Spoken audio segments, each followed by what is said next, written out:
একটা পর্যায়ে যখন 15টা মৌল যখন একটা পর্যায়ে রয়ে গেছে, তখন হয় কি তোমার একই পর্যায়ের মধ্যে যেহেতু অনেকগুলা মৌল, তো আলটিমেটলি আমাদের আহ,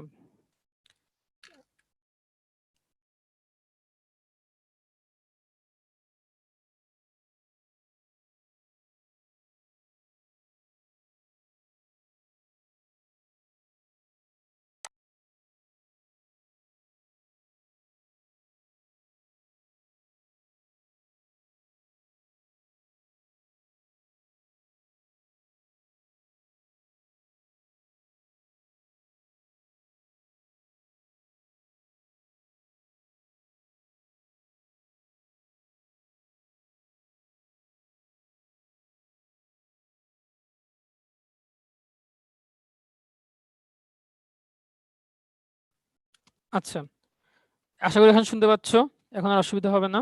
আমরা যেটা বলতেছিলাম সেটা হচ্ছে ল্যান্থেনের সংকোচন। ল্যান্থেনের মৌলগুলো যখন একই পর্যায়ে একই কক্ষপথ নিয়ে থাকে, কিন্তু আলটিমেটলি তাদের মধ্যে কি হয়, তাদের মধ্যে ইলেকট্রন সংখ্যাটা বাড়তে থাকে। তো প্রথম যে মৌলটা আর শেষ যে মৌলটা, তো আলটিমেটলি দেখা যায় যে প্রথম যে মৌল ইলেকট্রন সংখ্যার সাথে শেষ মৌল ইলেকট্রন সংখ্যার পার্থক্য অনেক বেশি, তাই না? প্রথম হচ্ছে 57, পরে হচ্ছে কত, 72। তাহলে যেটা হয় যে এই প্রথম মৌলের যে পারমাণবিক আকার, সেটা কিন্তু শেষ মৌলের আকারের সাথে আর সেম থাকে না, সেটা অনেক বেশি ছোট হয়ে যায় পরেরটা। যে কারণে যদিও তোমার দেখা যায় যে আহ, এই ক্ষেত্রে তারা একই গ্রুপে আছে, একই পর্যায়ে একই গ্রুপে অবস্থিত, কিন্তু মাঝখানে 14টা মৌল থাকার কারণে আলটিমেটলি এদের মধ্যে একটা পারমাণবিক আকারের পার্থক্য চলে আসে, গলনাঙ্ক স্ফুটনাঙ্ক পার্থক্য চলে আসে, আয়নীকরণ শক্তির পার্থক্য চলে আসে, সবগুলোতে পার্থক্য চলে আসে। এবং যেটা নর্মাল যে পর্যায়ের যে ধর্ম সেটার সাথে আর মিলে না। যেমন মনে করো গ্রুপ 3 পর্যায় 6 এর যে ধর্ম, তার সাথে গ্রুপ 4 পর্যায় 6 এর ধর্মে মিল থাকার কথা না। মনে করো পাশাপাশি দুইটা পর্যায়ে মিল থাকার কথা, কিন্তু এখানে 14টা মৌল থাকার কারণে এই গ্রুপ 3 পর্যায় 6 এর মৌলটার সাথে গ্রুপ 4 পর্যায় 6 এর মৌলটার আর কোনো পার্থক্য আর মিলে না। তো এটা কেন মিলে না? ল্যান্থেনাইডের এই মৌলগুলো সংকুচিত বা আকার ছোট হয়ে যাওয়ার কারণে মিলে না। এটাকে ল্যান্থেনের সংকোচন বলে। 71 পর্যন্ত, 72 থেকে শুরু হয় আর কি আবার নতুন করে। আচ্ছা, যাই হোক, আহ, আমরা এখন যেটা করবো, আমরা এখন ল্যাবরেটরির নিরাপদ ব্যবহারটা পড়বো। ল্যাবরেটরির নিরাপদ ব্যবহার পড়বো, আর ক্লাস 3 চ্যাপ্টার 3 বাকি যে অংশ সেটা আমরা ইনশাল্লাহ পরের লেকচারে আলোচনা করবো, C3 লেকচারে সেটা আলোচনা করা হবে।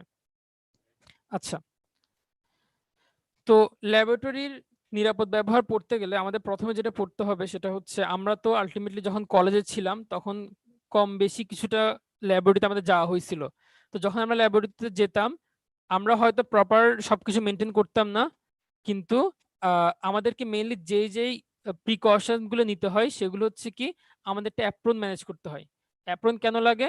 আমরা যে বিক্রিয়াগুলো করব সেই বিক্রিয়ার থেকে কোনো কিছু যেন আমাদের গায়ে না লাগে, কোনো ভাইরাস বা ব্যাকটেরিয়া যেন আমাদের উপরে এসে না পড়ে, সেটার জন্য আমাদের নিজে থেকে রক্ষা করার জন্য একটা প্রোটেক্টিভ ইকুইপমেন্ট হিসেবে অ্যাপ্রন পড়তে হয়। তেমনি আমরা গগলস কেন পরি? কোনো উদ্দায়ী পদার্থ যেন আমার চোখে এসে না পড়ে, এবং আমার চোখকে রক্ষা করার জন্য, কোনো ধোঁয়া থেকে রক্ষা করার জন্য আমাদের গগলস পরতে হয়। আমরা গ্লাভস কেন পরি? কারণ আমরা যে ধরনের রাসায়নিক বিক্রিয়াগুলো করতেছি সেগুলো যেন আমাদের ত্বকের কোনো ক্ষতি করতে না পারে, সেজন্য আমাদের গ্লাভস পরতে হয়। এবং মাস্ক কেন পরতে হয় আমাদেরকে? ইনহেলেশন প্রক্রিয়াটা আমাদের সেফ রাখার জন্য মাস্ক পরতে হয়। তো এখন আমাদের বই থেকে আমাদের কি পড়তে হবে, বা কোনটা তোমাকে অবশ্যই পারতে হবে? এই যে ইনস্ট্রুমেন্টগুলো তুমি দেখলে তার মধ্যে তোমার জন্য সবচেয়ে মোস্ট ইম্পর্টেন্ট হচ্ছে গ্লাভসটা। কারণ আমাদের বইয়ে গ্লাভসের ক্লাসিফিকেশন দেওয়া আছে, এবং সেগুলার ডিফারেন্ট ধরনের গ্লাভসের ডিফারেন্ট ধরনের কাজ নিয়ে অনেক পড়াশোনা আছে। তো এজন্য এই গ্লাভস কেন্দ্রিক কেন্দ্রিক যে ক্লাসিফিকেশন, এটা আমাদের খুব ভালোভাবে পড়তে হবে। আমরা একটু আগে সামনে আমরা আর অনেক ইনফো পাবো। তো দেখো আমাদের বইয়ে টোটালি 6টা গ্লাভসের কথা বলা হয়েছে। একটা হচ্ছে নাইট্রাল গ্লাভস, জিটেক্স গ্লাভস, লেটেক্স, পিভিসি বা ভিনাইল গ্লাভস, নিউপ্রিন গ্লাভস, প্রাকৃতিক রাবার গ্লাভস। তো এই পড়াগুলো তুমি তোমার ডাইজেস্টে পাবা, তোমার বইও পাবা। যেটা একটু সামারি করা দরকার, বা যেটা ইম্পর্টেন্ট শুধু সেটা আমরা একটু ছবি দেখে দেখে পড়ি। দেখো, তুমি এখানে যেটা দেখতে পাচ্ছ সেটা হচ্ছে নাইট্রাল গ্লাভস। এটা হচ্ছে কি, বেশ নমনীয়, জীবাণু সংক্রমণ এবং বৈদ্যুতিক শক প্রতিরোধী। মানে এটা হচ্ছে সবচেয়ে কাইন্ড অফ ভালো বলতেছে আর কি, সব ধরনের কাজ এটা দিয়ে হয়ে যাবে। তো এটা কোথায় ব্যবহার করা হয়? ল্যাবরেটরিতে ব্যবহার করে। কোন ল্যাবরেটরিতে? বৈজ্ঞানিক যে ল্যাবরেটরি, যেখানে বিভিন্ন সায়েন্টিস্টরা কাজ করেন, যেখানে অনেক বেশি জীবাণু সংক্রমণের সম্ভাবনা থাকে সেসব জায়গায় এটা ইউজ করা হয়। আর এটার ক্ষেত্রে এটা স্পেশালিটি কি, যে নাইট্রাইল গ্লাভসে কোনো প্রোটিন উপাদান থাকে না, কোনো গ্লাভসে প্রোটিন উপাদান থাকে। তো প্রোটিন উপাদান থাকলে কি হয়, প্রোটিন উপাদান থাকলে আমাদের ত্বকের সাথে মিশে সেটা অ্যালার্জি তৈরি করতে পারে। তো যেহেতু নাইট্রাইল গ্লাভসে কোনো প্রোটিন উপাদান থাকে না, তাই নাইট্রাইল গ্লাভসটা আমাদের কোনো অ্যালার্জি তৈরি করে না এবং সেটা অনেকক্ষণ ধরে পরে থাকা যায়। এটা হচ্ছে এটার পজিটিভ দিক। তাই কি বলা হয় সিনথেটিক গ্লাভসের পরিবর্তে নাইট্রাইল গ্লাভস ব্যবহার করা উচিত। তার মানে কি অন্যান্য সিনথেটিক গ্লাভস ব্যবহার করার চেয়ে নাইট্রাইল গ্লাভসটা সবচেয়ে সেফ, কিন্তু একই সাথে সেটার প্রাইসটা অনেক বেশি থাকে। আচ্ছা, এখন আমরা দেখি লেটেক্স গ্লাভস। এটা তোমাদের সবার খুবই পরিচিত, এই প্যান্ডেমিকে এটাই আমরা সবচেয়ে বেশি ইউজ করছি। আচ্ছা, এটার ক্ষেত্রে কি হয়, এটা দেখো সংক্রামক পদার্থের বিরুদ্ধে প্রতিরোধ তৈরি করতে পারে, এই যে কারণে আমরা এটা ইউজ করতাম। সংক্রামক পদার্থের বিরুদ্ধে প্রতিরোধ তৈরি করতে পারবে এটা আমরা ইউজ করতাম। এটা কোথা থেকে তৈরি, প্রাকৃতিক রাবার লেটেক্স থেকে তৈরি করা। যেহেতু প্রাকৃতিক রাবার লেটেক্স থেকে তৈরি করা, তাই কি হয়, তাই এখানে প্রোটিনের উপাদান থাকে। প্রোটিন থাকে বলে এটা মাঝে মাঝে অ্যালার্জি তৈরি করতে পারে। তাই কি দেখো কি বলা হয়েছে এখানে, প্রোটিন থাকা এটা ব্যবহারকারীদের হাতে অ্যালার্জি সৃষ্টি করতে পারে। আর এটা কি করে, এটা বৈদ্যুতিক শক থেকে আমাদের হাতকে রক্ষা করার চেষ্টা করে। তাহলে দেখো এই গ্লাভসটা আমরা সবাই দেখছি, এটা বেসিক্যালি সংক্রমণের বিরুদ্ধে কাজ করে। আর এটা সমস্যাটা কি, অ্যালার্জি তৈরি করে, কারণ এখানে প্রোটিন থাকে, কারণ এটা প্রাকৃতিক ভাবে তৈরি করা হয়েছে, প্রাকৃতিক রাবার লেটেক্স দিয়ে তৈরি করা হয়েছে। আচ্ছা, আর একটা হচ্ছে প্রাকৃতিক রাবার গ্লাভস। এগুলা বিভিন্ন মিস্ত্রিরা বেশি ইউজ করে। এগুলা কি করে, যারা তোমার মিস্ত্রিরা কাজ করে বিভিন্ন জায়গায়, বিভিন্ন বৈদ্যুতিক খুঁটি বা ওইসব জায়গায়, সেক্ষেত্রে ওরা ওরা এগুলো বেশি ইউজ করে।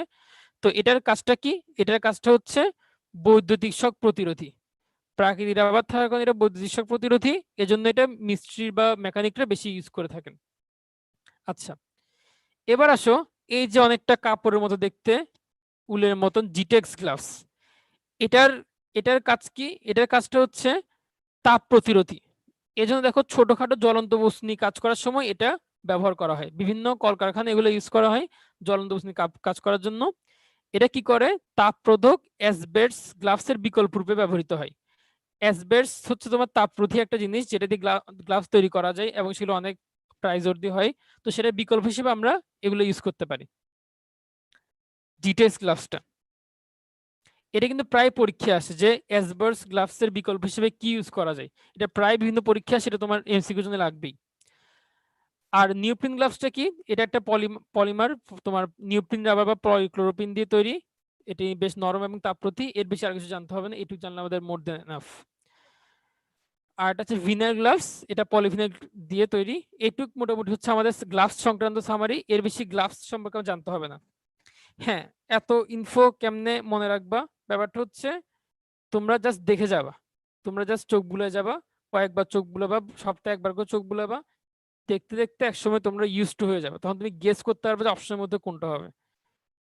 যাই হোক, আমরা প্রথমে ল্যাবরেটরিতে ঢুকছিলাম, অ্যাপ্রন নিছিলাম, গগলস নিছিলাম, গ্লাভস নিছিলাম, তাই না, মাস্ক নিছিলাম সাথে।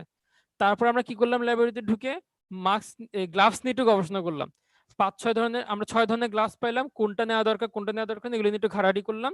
তারপর আমরা করলাম কি, মনে করো আমাদের পছন্দ মতো একটা গ্লাভস আমরা পরে নিলাম, ধরো আমরা নাইট্রাইল গ্লাভস পরে নিলাম। তো নাইট্রাইল গ্লাভসটা পরে নেওয়ার পর আমরা কি করব, এবার আমরা ল্যাবরেটরিতে ঢুকলে আমরা কি করি, তোমার নিশ্চয় মনে আছে, তোমরা যখন প্রথম ল্যাবরেটরিতে ঢুকছিলা, কলেজের ল্যাবরেটরি, তোমরা কি করছিলা, তোমরা বিভিন্ন কাঁচের যন্ত্রপাতি হাতে নিয়ে নিয়ে দেখতেছিলা, তাই না, বিভিন্ন কাঁচের যন্ত্রপাতি ঘুরে ঘুরে দেখতেছিলা। তো আমরা এখন সেই কাঁচ যন্ত্রপাতিগুলো নিয়ে একটু জানবো যে গ্লাস কত প্রকার। আমরা যে যন্ত্রপাতিগুলো দেখি ল্যাবরেটরিতে, সেই গ্লাসগুলো মেইনলি 2 প্রকার, একটা হচ্ছে তোমার সফট গ্লাস, একটা হচ্ছে কি পাইরেক্স গ্লাস।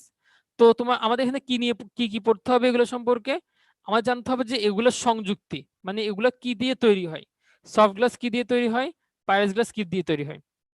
দেখো, সফট গ্লাস বা কোমল গ্লাস তৈরি করা হয় সোডিয়াম এবং ক্যালসিয়ামের সিলিকেটের মিশ্রণ দিয়ে। এটা খুবই খুবই ইম্পর্টেন্ট এমসিকিউর জন্য, যে সোডিয়াম এবং ক্যালসিয়ামের সিলিকেটের মিশ্রণ থেকে সফট বা কোমল গ্লাস তৈরি করা হয়। এবং এগুলা আলটিমেটলি একটু ভঙ্গুর টাইপের হয়।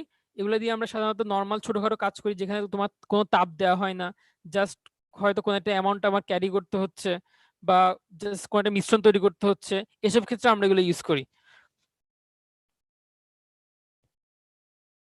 আরেকটা হচ্ছে শক্ত বা পাইরেক্স গ্লাভস।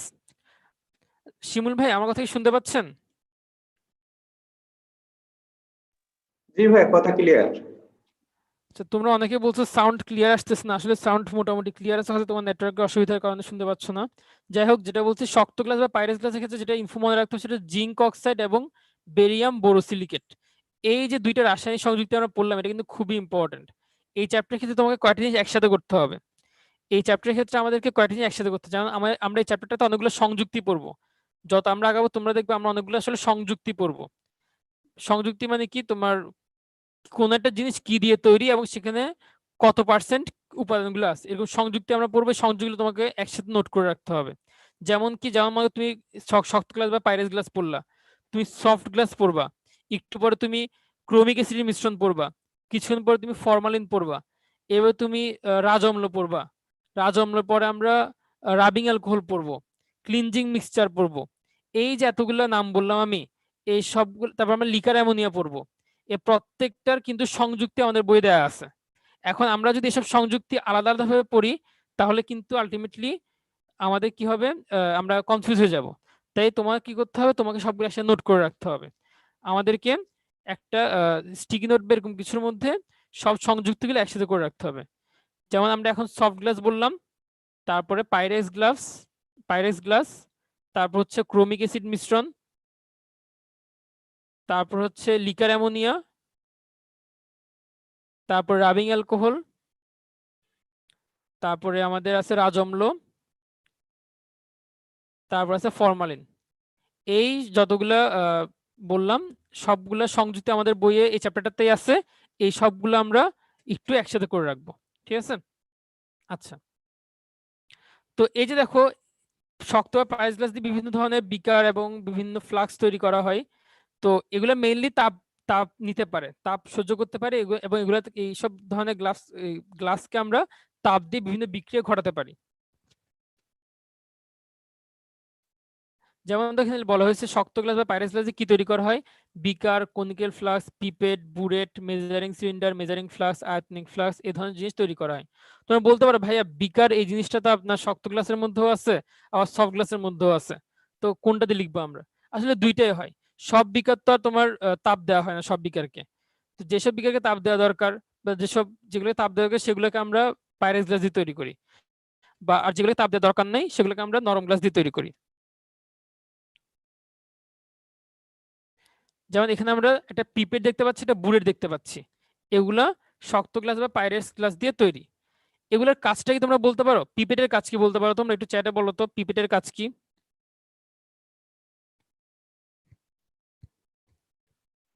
পিপেটের কাজ কি, পিপেট দিয়ে আমরা কি করি?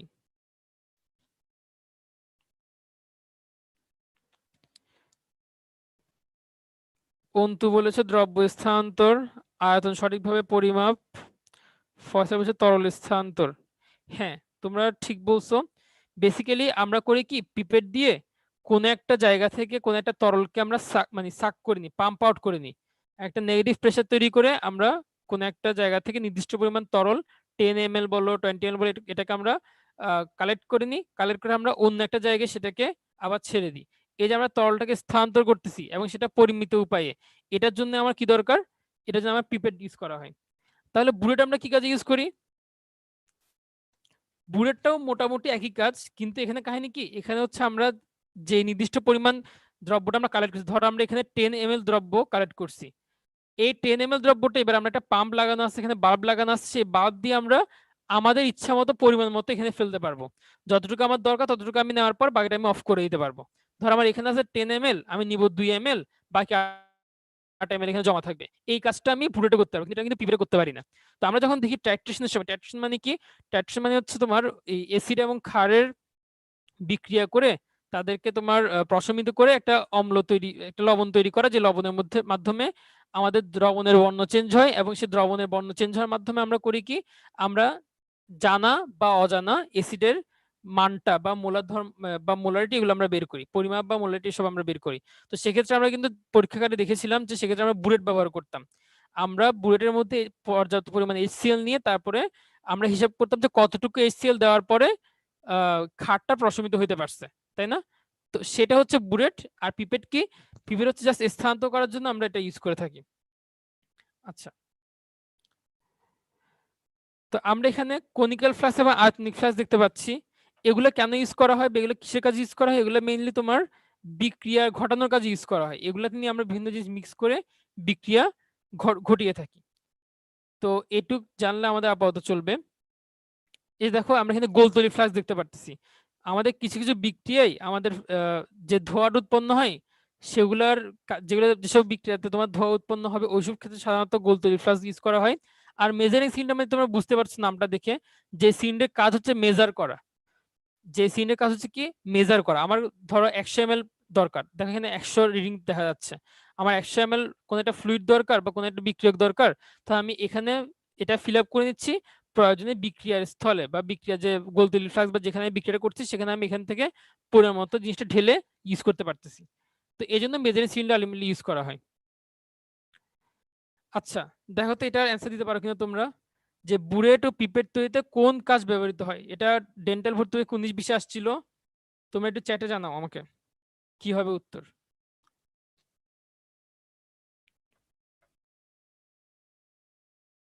হ্যাঁ পাইরেক্স, তোমরা সবাই বলতেছো যে 1 নাম্বার পাইরেক্স হবে, হার্ড বা পাইরেক্স। হ্যাঁ এটা ঠিক। হ্যাঁ মনে হচ্ছে না ভাই এত সহজ প্রশ্ন এটা পরীক্ষায় আসছে। হ্যাঁ ভাই এগুলাই আসে পরীক্ষায়। পরীক্ষায় সহজ প্রশ্নই আসবে, তোমাকে সহজ প্রশ্নের আগে আসতে হবে। সহজ প্রশ্ন আগে আসতে পারলে তুমি চান্স পেয়ে যাবে। মোটামুটি পরীক্ষায় 50 থেকে 60% প্রশ্ন একদম সবার জন্য কমন প্রশ্ন আসে। হয়তো বাকি 20% প্রশ্ন একটু চিন্তা ভাবনা করে অ্যান্সার করতে হয়, আর বাকি 10% হয়তো প্রশ্ন একটু কঠিন থাকে। কিন্তু যদি 70% মার্ক যদি তুলতে পারো তাহলে তোমার চান্স হয়ে যায় ইনশাল্লাহ। তো আমরা এই জন্য সহজ প্রশ্নগুলির দিকে নজর দিব। কঠিন জিনিস খুঁজে বের করার চাইতে আমরা সহজ প্রশ্নগুলো একটু খুঁজে বের করব।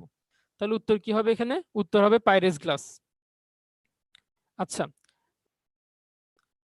এখন আসো, আমরা কি করছিলাম, আমরা প্রথমে ল্যাবরেটরিতে ঢুকছিলাম। ল্যাবরেটরি ঢুকার পর আমরা কি করছি, আমরা গ্লাভস দেখছিলাম। গ্লাভস দেখে আমরা গ্লাভস পরে নিছি। পরে আমরা কি করছি, আমরা বিক্রিয়া করার জন্য গ্লাস সামগ্রী দেখছি। গ্লাস সামগ্রী আমরা ঘেটে ঘেটে দেখলাম কি কি আছে। আমরা বিভিন্ন মেজারিং সিলিন্ডার পাইছি, গোলতলি ফ্লাস্ক পাইছি, তারপর আমরা বিকার পাইছি বিভিন্ন, আমরা বুলেট এবং পিপেট পাইছি। এসবের পর আমরা কি করব, আমরা বিক্রিয়া করলাম। মনে করো আমরা কোনো একটা বিক্রিয়া করলাম। বিক্রিয়া করার পরে এখন আমার কি করতে হবে, এখন আমি যদি বিক্রিয়া করার পরে ওই জিনিসপত্রগুলো যদি ওইভাবে রেখে দিয়ে চলে আসি তাহলে সমস্যা না? কারণ কোন একটা বিক্রিয়ার পরে যে অধক্ষেপগুলো রয়ে গেছে, আমি যদি একই বিকার দিয়ে বা একই আয়তনিক ফ্লাস্ক দিয়ে যদি আমি পরে আবার বিক্রিয়া করতে চাই, তাহলে আমার আগের পরের বিক্রিয়াটা চেঞ্জ হয়ে যাবে না আগের আগের যে অধক্ষেপের কারণে? তাই ল্যাবরেটরিতে করা বিক্রিয়াগুলোর খুব, ল্যাবরেটরিতে আমরা যে কাজগুলো করি তার মধ্যে খুবই ইম্পর্টেন্ট একটা কাজ হচ্ছে যে বিক্রিয়া আমরা করছি করার পরে সেই সামগ্রীগুলোকে পরিষ্কার করা। ল্যাবরেটরি যন্ত্রপাতি এবং গ্লাস সামগ্রীকে পরিষ্কার করাটা খুবই ইম্পর্টেন্ট একটা প্রসিডিউর। তো এই জন্য আমরা কি কি ইউজ করি সেটা এখন আমরা দেখবো। তুমি দেখতে পাচ্ছ স্ক্রিনে সবচেয়ে বেশি মোস্ট ইম্পর্টেন্ট সেটা হচ্ছে সোডিয়াম কার্বনেট। তো আমরা কি করি, এটার 10% লঘু দ্রবণ ইউজ করি গ্লাস সামগ্রী পরিষ্কারের ক্ষেত্রে। এটা হচ্ছে সবচেয়ে কমনলি ইউজ করা হয়। আর যদি তোমাকে জিজ্ঞেস করে যে আর কি ইউজ করা হবে, প্রাকৃতিক কি ইউজ করা হয়, সেটা হচ্ছে ডিটারজেন্ট ডেকন 90। এটা আমরা কেন ইউজ করি, কারণ এটা হচ্ছে তোমার বায়োডিগ্রেডেবল। এটা কি বায়োডিগ্রেডেবল এবং ফসফরাস মুক্ত, যেখানে পরিবেশ দূষণ করে না। তার মানে কি এটা অণুজীব দ্বারা ভাঙনযোগ্য এবং সেটা ফসফেট মুক্ত পরিষ্কারক। এই দুইটা সুবিধার কারণে আমরা কি করি, ডিটারজেন্ট ডেকন 90 ইউজ করি। কিন্তু তোমাকে যদি জিজ্ঞেস করে সর্বোত্তম পরিষ্কারক কোনটা, সেটা হচ্ছে ক্রোমিক অ্যাসিডের মিশ্রণ। দেখো ক্রোমিক অ্যাসিডের মিশ্রণ, এটাকে আমরা ক্লিনজিং মিক্সচারও বলে থাকি। কি বলি? Cleansing mixture. এটাকে ক্লিনজিং মিক্সচারও বলা হয়। তো তোমাকে কি করতে হবে, তোমাকে যেটা খেয়াল করতে সেটা হচ্ছে সংযুক্তিটা খেয়াল করতে হবে। দেখো পটাশিয়াম ডাইক্রোমেট এবং গাঢ় সালফিউরিক অ্যাসিড। তাহলে ধরো আমার ইচ্ছে হয়েছে আমি তোমাকে এখান থেকে প্রশ্ন করে কনফিউজ করব। আমার ইচ্ছে হচ্ছে আমি কি করবো, আমি এখান থেকে প্রশ্ন কনফিউজ করবো। তাহলে আমি কি করবো, অপশনের মধ্যে এটা তো দিব, সেটা আমি কি করবো K2Cr2O7 না দিয়ে কি করবো KMnO4 দিয়ে দিব, তাই না? যাতে তুমি কনফিউজ হও। আবার আমি গাঢ় না দিয়ে কি দিব, আমরা লৌহ দিয়ে দিব। সালফিউরিক অ্যাসিড না দিয়ে কি দিব, HCl দিব। এভাবে কিন্তু আমরা অপশন চেঞ্জ করে করে দিতে পারি সংযুক্তির ক্ষেত্রে। তাই একটু ভালো করে আমরা খেয়াল রাখবো যে পটাশিয়াম ডাইক্রোমেট এবং গাঢ় সালফিউরিক অ্যাসিড এরা কি করবে, এরা হচ্ছে ক্রোমিক অ্যাসিড তৈরি করে। এটা হচ্ছে সর্বোত্তম পরিষ্কারক। এটা কি সর্বোত্তম পরিষ্কারক। আচ্ছা এবার পরিষ্কারক পড়ার পর আমাদের যেটা পড়তে হয় সেটা হচ্ছে আমরা যখন কোনো বিক্রিয়া করতে যাই, তো বিক্রিয়ার ক্ষেত্রে খুবই গুরুত্বপূর্ণ একটা পয়েন্ট হচ্ছে যে যতটুকু পরিমাণ দরকার ঠিক ততটুকু বিক্রিয়ক আমাকে দিতে হবে। যতটুকু বিক্রিয়ক দরকার ঠিক ততটুকু দিতে হয়, এর বেশি বা কম দিলে বিক্রিয়াটা হয় না আলটিমেটলি। তো এজন্য আমাদের খুব একটা প্রয়োজনীয় জিনিস হচ্ছে যে রাসায়নিক নিক্তি। তো রাসায়নিক নিক্তির ক্ষেত্রে আমরা ইউজ করি কেন, ঠিক আমাদের যেই পরিমাণ মতো একদম দশমিকের পরে যে ঘর অনুযায়ী যেভাবে আমার যতটুকু পরিমাণ বিক্রিয়ক দরকার সেই ততটুকুটাকে মিক্স করতে পারার জন্য বা বিক্রিয়া অংশগ্রহণ করার জন্য আমার কিছু রাসায়নিক নিক্তি দরকার, সেটা আমরা একটু পরে পড়বো। এখন জাস্ট আমরা একটা ইনফো জেনে রাখি যে গ্লাস সামগ্রী থেকে তেল তেল বা গ্রিজ জাতীয় পদার্থ দূর করতে আমরা বিশেষ করে এসিটন এবং অ্যামোনিয়া ইউজ করে থাকি। এটা মাঝে মাঝে এমসিকিউ হিসেবে আসতে পারে যে তেল জাতীয় পদার্থ দূর করার জন্য আমরা কি ইউজ করি, উত্তরটা হচ্ছে এসিটন অ্যামোনিয়া। এটা কোনো এমসিকিউ না, এই দুইটা ইউজ করা হয়।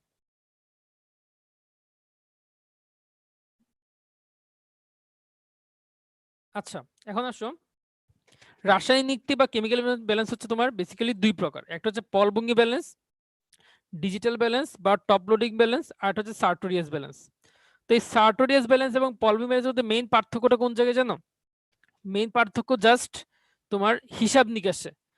পলবঙ্গি ব্যালেন্সটা মানে কি, পলবঙ্গি ব্যালেন্স কিভাবে কাজ করে? পলবঙ্গি ব্যালেন্স হচ্ছে মনে করো তোমার একটা নর্মাল ছোটবেলা থেকে আমরা যেই দাড়িপাল্লাগুলো দেখে আসছি, ধরো এই দাড়িপাল্লাটা একটা আছে এখানে, দাড়িপাল্লাটা যখন আমি ঝুলাই দিলাম আলটিমেটলি সেটা একদিকে ঝুঁকে যাচ্ছে। তো দুই দিকে সমান হওয়ার জন্য আমরা তখন করি কি, এখানে অল্প অল্প কিছু ভার যোগ করি। তো কোনায় দিয়ে অন্যটা ভার যোগ করার পর আমরা হিসাব করি যে কতটুকু ভার যোগ করার পরে আমার দাড়িপাল্লাটা মোটামুটি সমান হয়েছে। তো এটা আমরা কখনো কখনো বাম দিক থেকে শুরু করে 0 থেকে 10 পর্যন্ত গুনি, আবার কখনো মাঝখানে 0 ধরে একদিকে +5 আর একদিকে -5 ধরি। তো এটাই হচ্ছে পলবঙ্গি সার্টেজ ব্যালেন্সের পার্থক্য। পলবঙ্গির ক্ষেত্রে আমরা সেটা 0 to 10 ধরি, সার্টেজের ক্ষেত্রে সেটা মাঝখানে 0 ধরে অন্যদিকে একদিকে +5 একদিকে -5 ধরি। সার্টেজটা আমাদের বইয়ে নেই, এটা আমরা পড়বো না, আমরা পলবঙ্গি এবং অন্যান্য ব্যালেন্স গুলো পড়বো।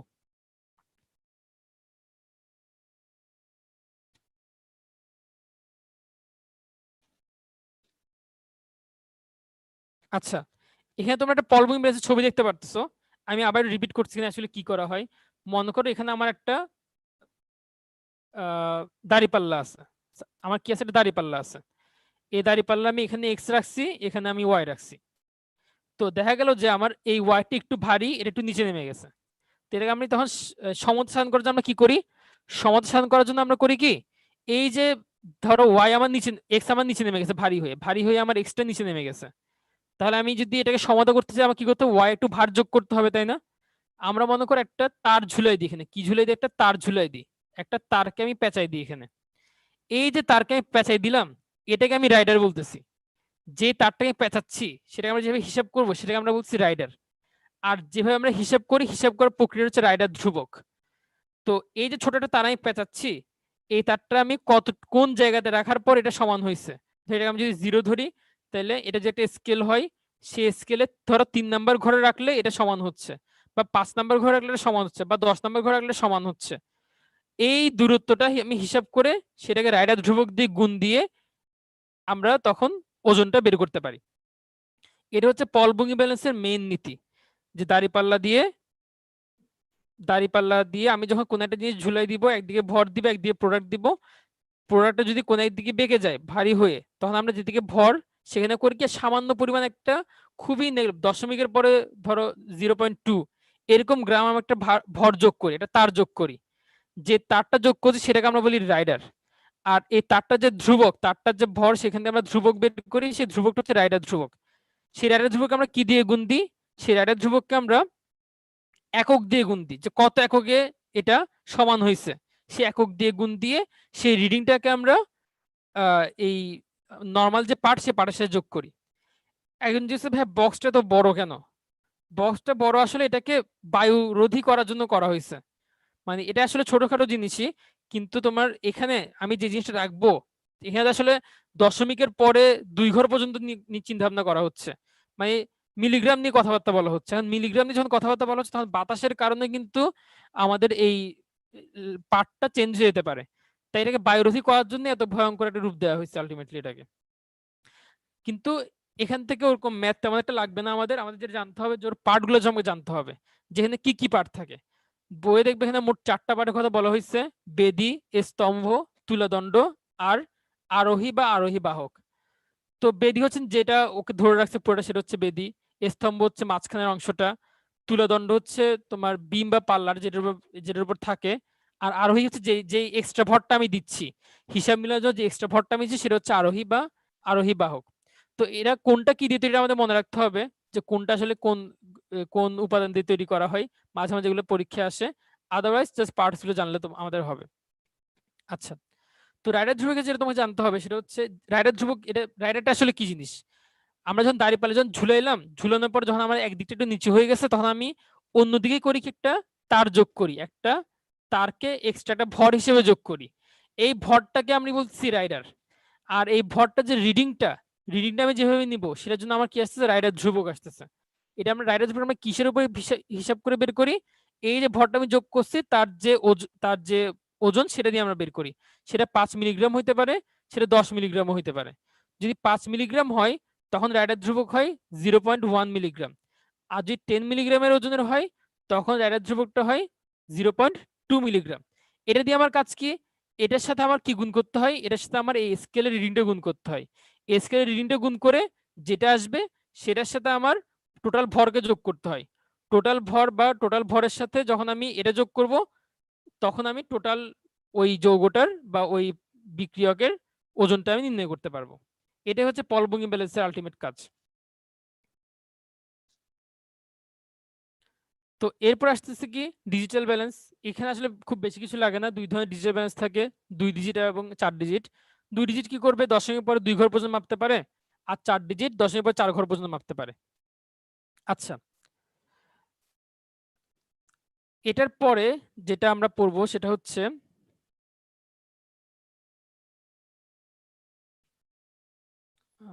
সরি একটু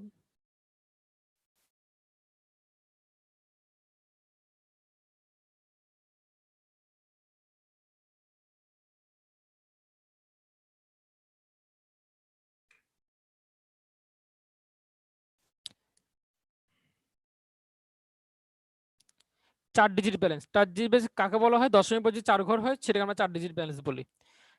এগুলো অ্যাকচুয়ালি কোথায় ইউজ করা হয়, 4 ডিজিট ব্যালেন্স আমরা কোথায় ইউজ করি, এটা হচ্ছে প্রাইমারি স্ট্যান্ডার্ড পদার্থ থেকে যখন আমরা প্রমাণ দ্রবণ তৈরি করি তখন আমরা এই 4 ডিজিট ব্যালেন্স ইউজ করি। প্রাইমারি স্ট্যান্ডার্ড পদার্থ কি এটা আমরা একটু পরে পড়বো। প্রমাণ দ্রবণ কি, প্রমাণ দ্রবণ হচ্ছে জানা দ্রবণ। মানে তোমাকে বললো যে 2 মোল একটা দ্রবণ তৈরি করো, এই 2 মোলার তুমি যে ঘনমাত্রা জানো এটাকে বলা হয় প্রমাণ দ্রবণ। কিন্তু তোমাকে যদি বলা হয়েছে যে কোনো ঘনমাত্রা একটা দ্রবণ তৈরি করো, সেটা প্রমাণ দ্রবণ না। কিন্তু তোমাকে যদি আমি বলি যে 3 মোলার ঘনমাত্রার দ্রবণ তৈরি করো, সেটা হচ্ছে প্রমাণ দ্রবণ। তবে নির্দিষ্ট পরিমাণ দ্রবণ তৈরি করার জন্য আমাদেরকে এই ধরনের 4 ডিজিট ব্যালেন্স ইউজ করতে হয়। ক্লাস আর 11টা বা 11টা 5 বা 11টা 10 পর্যন্ত হবে সর্বোচ্চ। আর হয়তো আমাদের 15 মিনিট হয়তো লাগবে, 15-20 মিনিট লাগবে।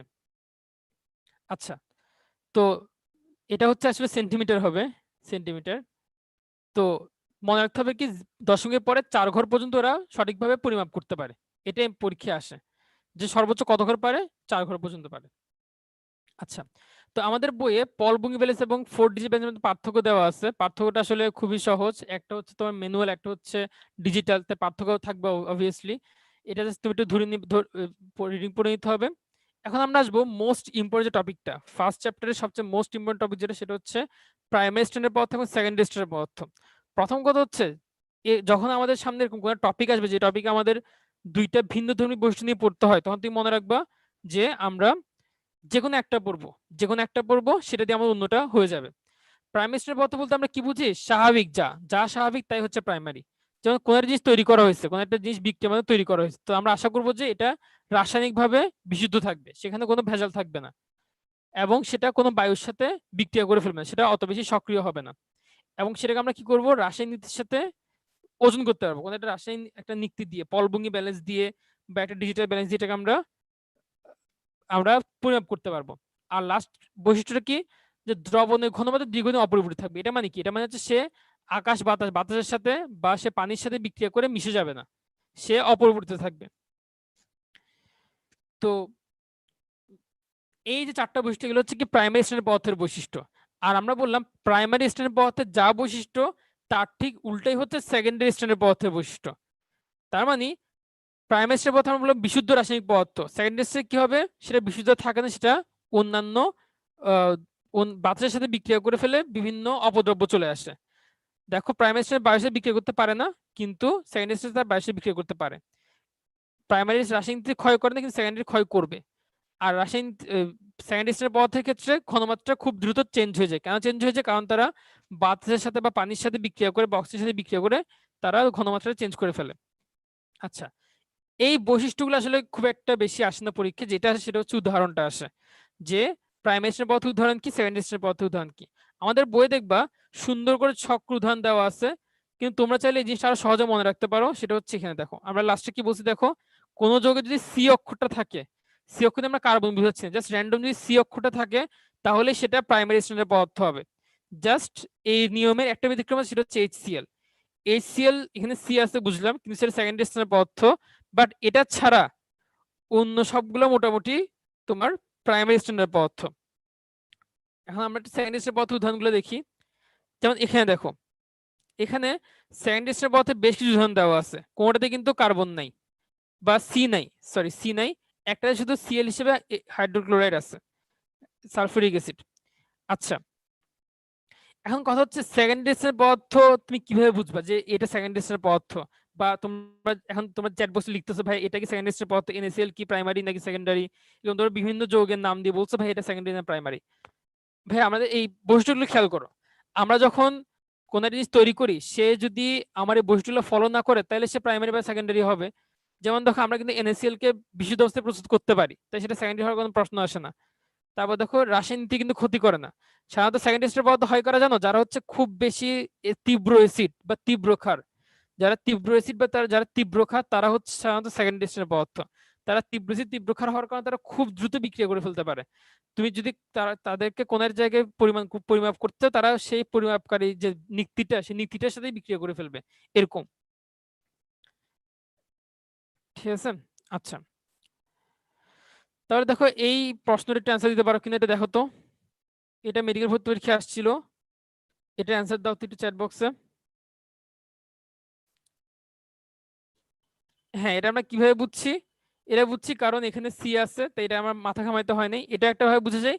অন্য বুঝে যায় কি যে NaOH KMnO4 বা থায়োসায়ানেট এটা সবাই কিন্তু অধিক সক্রিয়, সক্রিয় বলে তারা সেকেন্ডারি স্তরের পদার্থ, কিন্তু পটাশিয়াম ডাইক্রোমেট সেকেন্ডারি স্তর না, সেটা হচ্ছে প্রাইমারি স্তরের পদার্থ।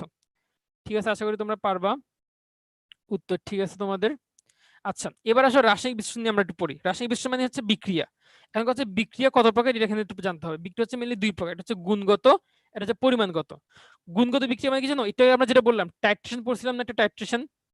টাইট্রেশন বিক্রিয়ার সময় কিন্তু আমরা জানি যে কারা বিক্রিয়া করছে, তাই না? টাইট্রেশন বিক্রিয়া আমরা জানি যে আমরা একটা অ্যাসিড এবং একটা ক্ষারকে নিয়ে বিক্রিয়া করছি। তাহলে আমরা কি জানি না আমরা বিক্রিয়া কেন করছি? আমরা বিক্রিয়া করছি এই জন্য যে পরিমাণ বের করার জন্য, কতটুকু পরিমাণ অ্যাসিড অ্যাসিড দিলে সে নির্দিষ্ট পরিমাণ ক্ষারের সাথে বিক্রিয়া করে সেখানে প্রশমিত করতে পারবে। সেখানে আমার মেইন টার্গেট হচ্ছে পরিমাপটা বের করা। তাই সেগুলোকে বলা হয় পরিমাণগত বা মাত্রিক বিশ্লেষণ বা কোয়ান্টিটেটিভ অ্যানালাইসিস। তার মানে টাইট্রেশন হচ্ছে একটা এই ধরনের প্রক্রিয়া। আবার মনে করো যখন আমরা কোনো যখন আমরা কোনো ওইটা করতাম, যখন আমরা কোনো শনাক্তকারী বিক্রিয়া, যেমন তোমার যখন বলা হয় যে সোডিয়াম একটা শনাক্তকারী বিক্রিয়া করো, বা তোমাকে যখন বলা হয়, যখন গত ক্লাসে আমরা যেটা পড়ছিলাম, তোমাকে 10-12 অবস্থান্তর মূল্য দেওয়া হয়েছে, তোমাকে বললো ক্ষারের সাথে বিক্রিয়া করে তোমাকে বের করতে হবে যে এখানে কারা কোন অবস্থান্তর মূল্য। এই ধরনের বিক্রিয়াগুলোর ক্ষেত্রে দেখো আমরা কিন্তু বিক্রিয়ককে চিনি না, তার গুণ সম্পর্কে আমার ধারণা নাই, আমি তখন ওই বিক্রিয়ার মাধ্যমে তাকে খুঁজে বের করতেছি। এগুলোকে বলা হয় গুণগত বা আঙ্গিক বিশ্লেষণ। বিক্রিয়া সাধারণত এই দুই ধরনের হয়। এদের মধ্যে আবার অনেকগুলো ভাগ আছে, যেমন গুণগত বিশ্লেষণের মধ্যে ম্যাক্রো, সেই মাইক্রো এবং মাইক্রো বিশ্লেষণ আছে। ওদিকে মাতৃ বিশ্লেষণের মধ্যে ভর ভিত্তিক এবং আয়তন ভিত্তিক আছে। আমরা জাস্ট সামান্য একটু দেখে যাব, এর খুব বেশি ডিপে যেতে হবে না। তবে এই যে ম্যাক্রো, সেই মাইক্রো এবং ম্যাক্রো, এখানে কিন্তু বইয়ে দুইটা ছক দেওয়া আছে, এই ছকগুলো আমাদের অবশ্যই পড়তে হবে, এখান থেকে এমসিকিউ খুবই খুবই খুবই আসে।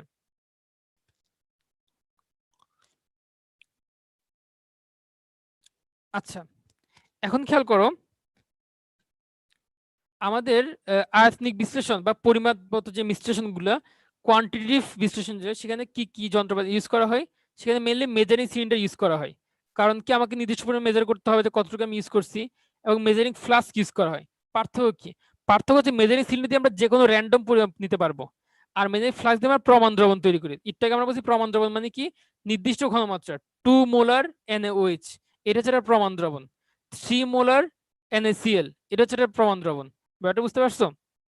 আচ্ছা, তো প্রমাণ দ্রবণ ব্যবহার তৈরি করার ক্ষেত্রে আমরা কি করি? মেজারিং ফ্লাস্ক ইউজ করি। আর র্যান্ডম যে কোনো কিছু তৈরি করার জন্য আমরা মেজারিং সিলিন্ডার ইউজ করি। আচ্ছা, আর বুলেট তো আমরা একটু আগে দেখছিলামই। একটা প্রশ্ন আছে বুলেট থেকে, যে বুলেট সর্বনিম্ন কতটুকু পরিমাণ পরিমাপ করতে পারে, সেটা হচ্ছে 0.1 সেন্টিমিটার কিউব। এটা হচ্ছে বুলেটের সর্বনিম্ন আয়তন। দাগ যতটুকু দাগ কাটা থাকে সেই হিসেবে এতটুকু পরিমাণ আমরা এখানে বিচার করতে পারি। আচ্ছা, এবার আসে পিপেট। পিপেট নিয়ে আমরা একটু পড়ি। আমরা কিন্তু পিপেটের ছবি একটা দেখছিলাম, তো ওটা খুবই প্রাইমারি একটা পিপেটের ছবি ছিল। এছাড়াও কিছু স্পেশাল পিপেট আছে যেগুলো তোমরা মেডিকেলে আসলে দেখবা বা কোনো ডায়াগনোসিস সেন্টারে গেলে দেখবা। যেমন সেরোলজিক্যাল পিপেট, এটা গুহ স্যারের বইয়ে আছে, সেজন্য এখানে পড়ানো হচ্ছে। এই সেরোলজিক্যাল পিপেটে 3 ধরনের পাম্প থাকে। 3 ধরনের পাম্প থাকে কেন? ওই যে আমরা বলছিলাম পিপেটে কি করে, একটা নেগেটিভ প্রেশার তৈরি করে লিকুইডটাকে নিয়ে আসা হয়। এই নেগেটিভ প্রেশার তৈরি করার জন্য 3 ধরনের পাম্প থাকে। কিছু ক্ষেত্রে ট্রাইভাল পাম্প থাকে, কিছু ক্ষেত্রে সিরিঞ্জ পাম্প থাকে, কিছু ক্ষেত্রে ইলেকট্রনিক পিপেট পাম্প থাকে। এগুলো ক্ষেত্রে সুবিধা কি, আমি সেখানে মনে করি সেখানে সুইচ থাকে, সুইচ আমি বলে দিলাম যে আমি 0.01 ml একটা দ্রবণ নিতে চাই। তারপর আমি জাস্ট ওইটুক প্রেস করে দিয়েই পিপেটটাকে দ্রবণের মধ্যে রাখলে পিপেটটা হিসাব করে 0.01 ml দ্রবণটাই নিয়ে ফেলতে পারে, ততটুকু পরিমাণ দ্রবণকে সে পাম্প করে নিতে পারে। এজন্য ইলেকট্রনিক পিপেট পাম্প এগুলো ইউজ করা হয়। তোমরা মেডিকেলে আসলে ফার্স্ট এড থাকতে এগুলো পাবা। আচ্ছা, এবার আমরা দেখি আর কি ইউজ করা হয়। কনিক্যাল ফ্লাস্ক, ওয়াশ বোতল, এবং সবচেয়ে মোস্ট ইম্পর্টেন্ট হচ্ছে লাস্ট এটা দেখো, ক্লিনিং মিশ্রণ বা ক্লিনজিং মিশ্রণকে বললাম, বা ক্রোমিক অ্যাসিড। এই জিনিসটা আসলে ল্যাবরেটরিতে অনেক বেশি ইউজ করা হয়। খুব ভালো করে মনে রাখতে পারে সংযুক্তি, যে গাঢ় সালফিউরিক অ্যাসিড সাথে পটাশিয়াম ডাইক্রোমেট। এটা কেমন দ্রবণ? এটা সম্পৃক্ত দ্রবণ। আর একটা জিনিস খেয়াল করবা, যে কখনো কখনো আমরা দেখো ক্রোমিক অ্যাসিড কি বলছি, সম্পৃক্ত দ্রবণ বলতেছি। আবার যখন আমরা ফরমালিন পড়তে যাবো, তখন ফরমালিনের ক্ষেত্রে আমরা পড়বো জলীয় দ্রবণ। এরকম এক একটা সংযোগের ক্ষেত্রে এক এক ধরনের দ্রবণ বলবে, এগুলো আমাদের একটু ভালো করে খেয়াল করতে হবে। তো এই জিনিসটা আমরা সবাই জানি যে মোল, সেমোলার, ডেসিমোলার এগুলো দিয়ে কি বুঝাই, কিন্তু এখানে কিন্তু প্রায় মেডিকেলে প্রশ্ন আসে, এটা ভালো করে খেয়াল করতে হবে। মিলি, সেন্টি, ডেসি এবং এই মোলার গুলা এখান থেকে প্রায় বিভিন্ন ছোটখাটো প্রশ্ন আসে যেগুলো চোখের দেখায় করা যায়। এটা খুবই ইম্পর্টেন্ট, এই টপিকটা বাদ দেওয়া যাবে না। যেমন মেডিকেল ভর্তি পরীক্ষায় এই প্রশ্নটা এসেছিল যে একটি ডেসিমোলার দ্রবণের ঘনমাত্রা কত, একটু বলে দাও তো ঘনমাত্রা কত হবে এখানে।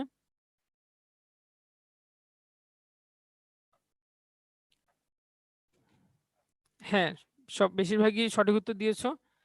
এখানে 0.1 মোলার হবে। আচ্ছা, এটা একটু দেখি বলতে পারো কিনা, দ্রবণ স্থানান্তরের জন্য নিচের কোনটি অপরিহার্য? এটা গত বছর আসছিল। দ্রবণ স্থানান্তরের জন্য কোনটি অপরিহার্য? হ্যাঁ, আমরা একটু আগে পড়ছিলাম পিপেট, তাই না? একটু আগে আমরা এটা পড়ছিলাম। এটা কিন্তু মেডিকেলে তাহলে দেখো আমরা আসলে যেভাবে পড়তেছি তোমার মনে হচ্ছে যে ভাই এগুলো তো পারি, ভাই এগুলো তো বইয়ে আছে। তোমার অনেকে বলছো ভাই এসব তো আসলে ভাই বইয়ে আছে, এগুলো কেন পড়াচ্ছেন? আসলে ভাই এগুলোই আসবে ঘুরে ফিরে। আমরা যত বেশি রিপিট করবো তত তোমার মাথায় ঢুকে যাবে ব্যাপারটা, এবং তত তুমি পরীক্ষা হলে গিয়ে আর ভুল করবা না। এগুলোই কিন্তু আলটিমেটলি পরীক্ষায় আসে। আচ্ছা, এটা বলো তো, বুলেটের সাহায্যে সর্বনিম্ন কত আয়তন পরিমাপ করা যায়? এটা কত হবে? হ্যাঁ, সবাই বলছো ডি, ঠিক আছে, 0.1 সেন্টিমিটার কিউব। এটাও খুব ইম্পর্টেন্ট। আচ্ছা, এরপর একটা টপিক আমরা পড়বো, ছোট্ট একটা জিনিস বাট খুব কাজে লাগে, সেটা হচ্ছে অম্লের ক্ষারকত্ব বা ক্ষারের অম্লত্ব। আমরা সবাই জানি যে একটা সমমোলার সমমোলার তোমার অম্ল এবং সমমোলার ক্ষার মিলে কি করে, তারা প্রশমিত হয়ে একটা নির্দিষ্ট লবণ তৈরি করে, তাই না? এই অম্ল এবং ক্ষার প্রশমিত হয়ে নির্দিষ্ট লবণ তৈরি করে। তো এই অম্লটা যখন আমরা অম্লের কথা বলি, তখন অম্লটা যে পরিমাণ ক্ষারকে প্রশমিত করলো সেটাকে আমরা বলি অম্লের ক্ষারকত্ব। যেমন দেখো কোন একটা অ্যাসিড কর্তৃক ক্ষার বা ক্ষারকে প্রশমিত করার ক্ষমতা কি বলে? অম্লের ক্ষারকত্ব। তেমনি যদি আমরা বলি যে কোন একটা ক্ষারের অ্যাসিডকে প্রশমিত করার ক্ষমতাকে বলা হয় ক্ষারের অ্যাসিডত্ব। তো এক্ষেত্রে যেটা হয় সাধারণত নর্মালি, যে যদি একটা হাইড্রোজেন সংখ্যা যদি তোমার একটা থাকে, তাহলে সেটা এক ক্ষারকীয় অ্যাসিড। তবে সবসময় সেটা কিন্তু কিছু অনেক ক্ষেত্রে মেলে, যেমন জৈব যৌগের ক্ষেত্রে সেটা সহজে মিলতেছে না। তো যৌগের ক্ষেত্রে মনে রাখবে এখানে কিন্তু আসলে এই এইচটা আসলে বিক্রিয়া অংশগ্রহণ করে, তাই শুধু একেই এই ওএইচটাকে এটা করতে হয় আর কি। এই এইচটাই মেইনলি কাজ করে, এই এইচটাই দ্রবণে গিয়ে ক্ষারটাকে তোমার প্রশমিত করতে পারে। যাই হোক, মোটামুটি এগুলো হচ্ছে একক্ষারকীয় অ্যাসিড। আর দ্বিক্ষারকীয়, ত্রিক্ষারকীয় উদাহরণ দেওয়া আছে। কিছু ক্ষেত্রে একটু ব্যতিক্রম থাকে, যেমন ধরো এখানে H3P হচ্ছে, এখানে ব্যতিক্রম আছে। আদারওয়াইজ বেশিরভাগ ক্ষেত্রে এগুলো সেম থাকে।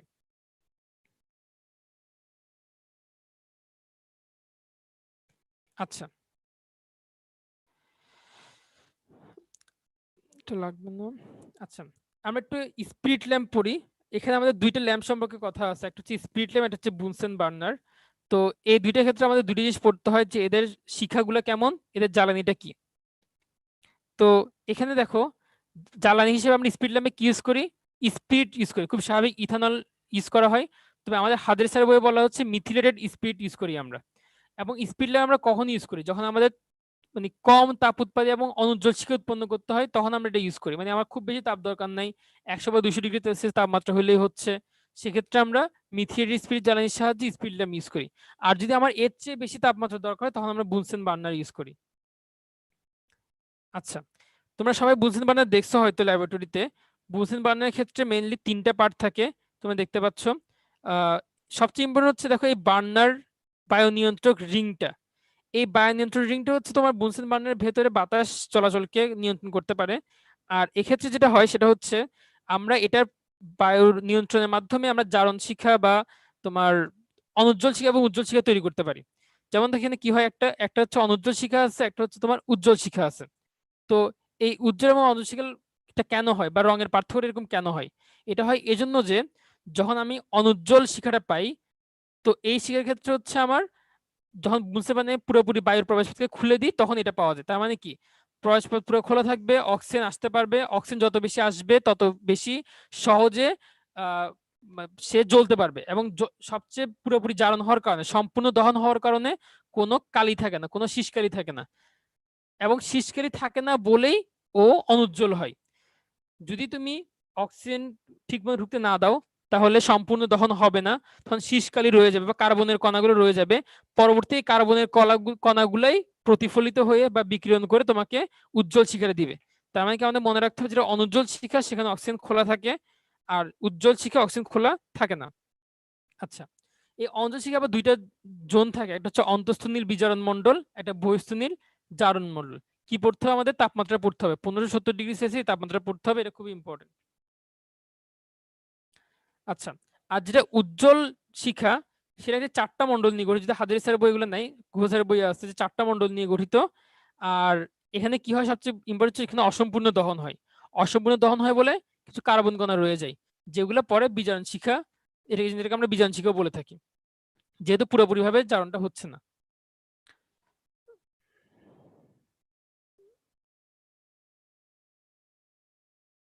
এটা আমাদের 2 বছর আগে আসছিল পরীক্ষায়, দেখো তো এটা বলতে পারো, কিন্তু স্পিড ল্যাম্প সম্পর্কে সত্য নিচের কোনটি? সাশ্রয়ী, শিখার তাপমাত্রা কম, নিয়ন্ত্রণ করা যায়, মিথেনলের জ্বালানি। দেখো এখানে তোমরা অলরেডি বলছো যে উত্তর বি হবে, কারণ আমরাও বলছি এখানে তাপমাত্রা কম থাকে বা অল্প তাপমাত্রায় কাজ করার ক্ষেত্রে আমরা ইউজ করে থাকি।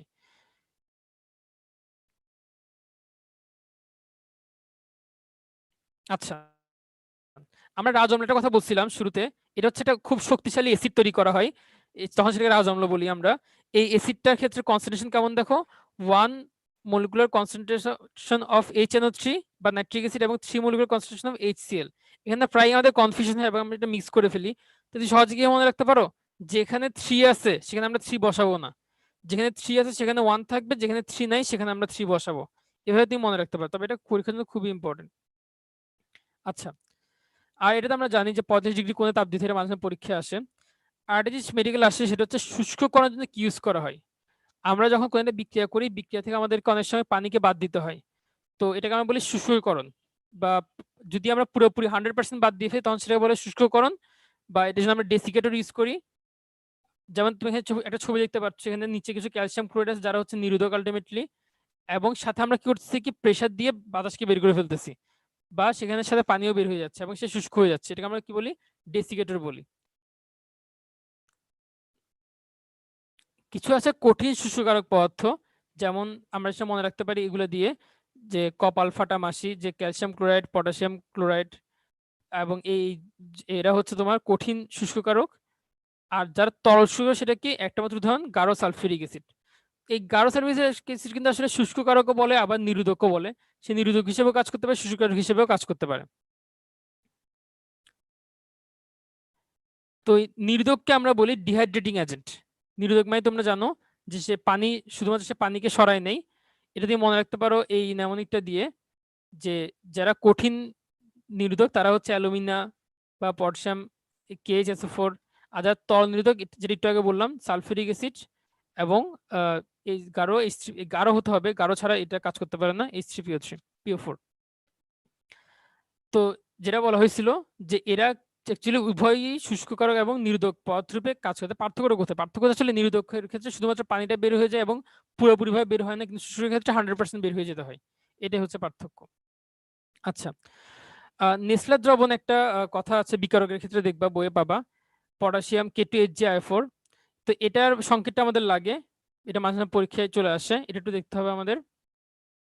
আর লাস্ট যেটা আমাদের চ্যাপ্টার শেষের দিকে আছে সেটা হচ্ছে হ্যাজার্ড সিম্বল গুলা মনে রাখতে হবে। হ্যাজার্ড সিম্বল সংখ্যা হচ্ছে 10টি। এটা খুব একটা গুরুত্বপূর্ণ টপিক না, বা এক্ষেত্রে সাইনগুলো আমাদের পড়তে হবে না। এখানে জাস্ট আমাদের উদাহরণগুলো দেখতে হবে যে কোনটা টক্সিক, কোনটা দাহ্য, কোনটা মারাত্মক দাহ্য, এই জিনিসগুলো আমাদের খেয়াল রাখতে হবে, এতটুকুই। এর বেশি কিছু আসলে এখান থেকে লাগে না, কখনো পরীক্ষা এখান থেকে আসে নাই। আচ্ছা, এটা হচ্ছে আমাদের এখানকার লাস্ট ইম্পর্টেন্ট টপিক, যে কিছু ক্ষতিকর পদার্থ এবং তার পরিবর্তে কিছু বিকল্প যেগুলো আমরা ইউজ করতে পারি। যেমন খেয়াল করে দেখো, এখানে প্রথমে কি আছে, ক্লোরোফর্ম এবং কার্বন টেট্রাক্লোরাইড আছে। তোমাদের নিশ্চয়ই মনে আছে আমরা কিন্তু একটা চেইন রিঅ্যাকশন পড়ছিলাম, যে CCl4 শেষ পর্যন্ত চেইন রিঅ্যাকশন শেষে উৎপন্ন হয় CH4 মিথেন থেকে আলট্রাভায়োলেট এর উপস্থিতিতে বিক্রিয়া করতে করতে চেইন রিঅ্যাকশনের মাধ্যমে CCl4 উৎপন্ন হয়। তো এদের দুজনের অল্টারনেটিভ হিসেবে আমরা কি ইউজ করতে পারি, আমরা হেক্সেন ইউজ করতে পারি, যেটা আমাদের কোনো ক্ষতি করে না, কিন্তু ক্লোরোফর্ম এবং কার্বন টেট্রাক্লোরাইড দুইটাই কিন্তু আমাদের জন্য ক্ষতিকর। এবার আসলে বেনজিন এবং জাইলিনের ক্ষেত্রে, তো বেনজিন এবং জাইলিন কিন্তু মোটামুটি তারা চাচাতো খালাতো ভাইয়ের মতন, কারণ এটা যদি বেনজিন হয় তার সাথে যখন দুইটা CH2 মূলক যুক্ত হয় তখন সেটাকে আমরা বলি জাইলিন। তো এই বেনজিন এবং জাইলিন পরিবর্তে আমরা কি ইউজ করতে পারি, টলুইন ইউজ করতে পারি। টলুইন মানে কি, টলুইন মানে একটা সিস্টেম আমরা কেটে দিব জাস্ট, এটা হচ্ছে টলুইন। তাহলে এটা আমরা সহজে মনে রাখতে পারবো। এবার দেখো বিউটানল 2 খারাপ, কারণ আমরা জানি 2 নম্বর জিনিস সবসময় খারাপ হয়, বিউটানল 1 ভালো।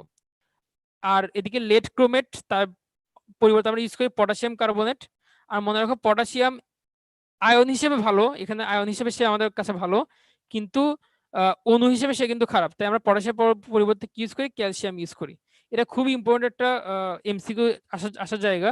এই চ্যাপ্টার থেকে কিছু না পড়লেও তোমাকে এই জিনিসটা অবশ্যই পড়তে হবে।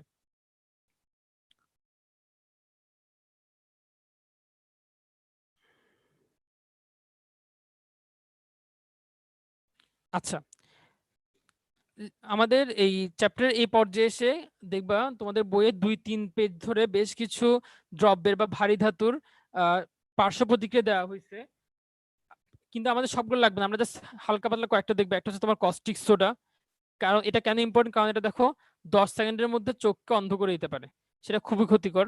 তারপর দেখো আমরা লিকার অ্যামোনিয়া কথা বলেছিলাম, এটা খুবই পরীক্ষায় আসে, যে 35 থেকে 40% অ্যামোনিয়া সম্পৃক্ত দ্রবণ।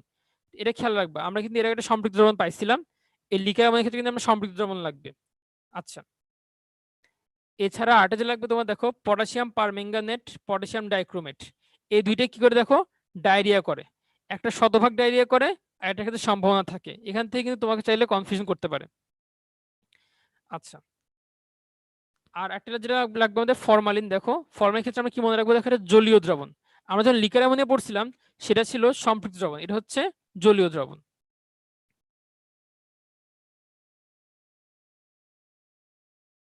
লাস্ট টপিক যেটা, সেটা হচ্ছে আমাদের ম্যাক্রো, সেমি ম্যাক্রো এবং মাইক্রো বিশ্লেষণ। এক্ষেত্রে দেখবা আমাদের এখানে বইয়ে 2টা ছক দেওয়া আছে, এই ছকটা আমাদের সবচেয়ে ইম্পর্টেন্ট দিয়ে পড়তে হবে। এখানে অ্যাকচুয়ালি যেটা লাগে সেটা হচ্ছে পরিমাপটা, যে কত ml থেকে কত ml কে আমরা ম্যাক্রো বলি, কখন সেমি ম্যাক্রো বলি, কখন মাইক্রো বলি। আর পার্থক্যের ক্ষেত্রে তোমরা দেখবা, দেখো ম্যাক্রোর ক্ষেত্রে সুবিধাটা কি, আমাদের ম্যাক্রোর ক্ষেত্রে দেখো আমার খরচটা কম থাকে, কিন্তু আলটিমেটলি আমার কিন্তু অদক্ষেপ অনেক বেশি তৈরি হয় এবং দূষণ অনেক বেশি হয়, এটা হচ্ছে অসুবিধা ম্যাক্রো বিশ্লেষণের ক্ষেত্রে। কিন্তু আমার খরচ কিন্তু কম থাকে অনেক। সেই ম্যাক্রোর ক্ষেত্রে আমার অদক্ষেপ কম থাকে, দূষণ কম থাকে, কিন্তু খরচ একটু বেড়ে যায়। আর মাইক্রোর ক্ষেত্রে আমার কিন্তু অনেক বেশি খরচ থাকে, কস্ট অনেক বেশি কেন থাকে, কারণ এক্ষেত্রে খুব ছোট ছোট যন্ত্রাংশ ম্যানেজ করতে হয়। কিন্তু এক্ষেত্রে সুবিধা কি, এক্ষেত্রে দূষণ হয় না বললেই চলে এবং কোনো আমাদের এক্সট্রা অপচয় হয় না।